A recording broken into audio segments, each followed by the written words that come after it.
විජිත ආදරේ ඔබමය ලඳුනි මගේ මේ මුළු ජීවිතේ.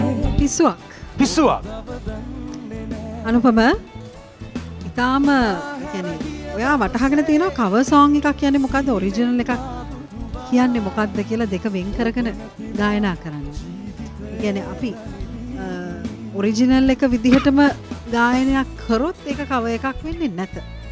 එතකොට ඔයා මේක සම්පූර්ණයෙන්ම ඔයාගේ විදිහට වෙනම ලෝකයකට අපිව ගෙනිච්චා. හරිම ලස්සනයි. පරිපූර්ණ ගායනයක් ශිල්පීය ක්‍රමවේදයන් එක්ක මුසු කරලා ඔයාගේ අර ඔයා කියලා අනුපම කියලා ලාංඡනයක් තියලා තියෙනනේ. ඒකත් එක්ක මේ හැම වටයකම ඔයා ඒක අමතක නොකර කරගෙන යනවා. ඔයාව අමතක නොවෙන්න ඉඩ දීලා ඊටාම දියුණු ක්‍රමවේදයක් ඔයා කරන්නේ මේ කියන්නේ. අර ඉන්නේ අනුපම මොන ගීතය ඇහුවත් හැමෝටම මේක දැනෙන්න ඔයා වැඩේ කරනවා.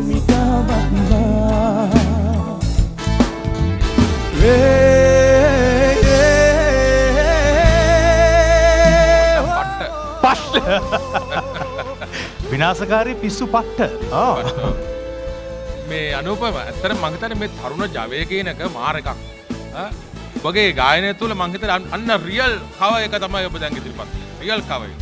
ඒ කියන්නේ මේ ගීතයකට මේ කව එකක් කියන්නේ මේ අර සමස්ත සාමාන්‍ය ගීතය ගායනය කරනක වාදනය කරන එක මේ ගීතේ වෙනස්කම් කර කර තමන්ගේ තියෙන හැකියාව පෙන්වන්න පුළුවන් විදිය දෙයක් තමයි කව එකක් කියන්නේ. ඔබගේ මං හිතනවා ඔබ මම මෙතෙක් හොඳම ගායනය කියලා මට හිතනවාද ගායනා කරන එක.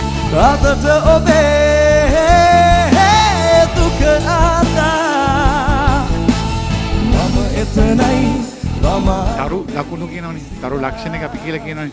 ගොඩාක් දේවල් තියෙනවා. දැන් මට ඒක තේරුම් කරන්න අවශ්‍ය නැහැ මේ අවස්ථාවේ.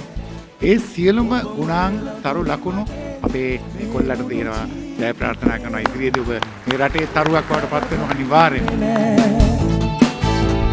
බාහිර ගිය දවසේ සිහිනෙන් මා දුටුවා ඔබ නැතිව ජීවිතේ දරි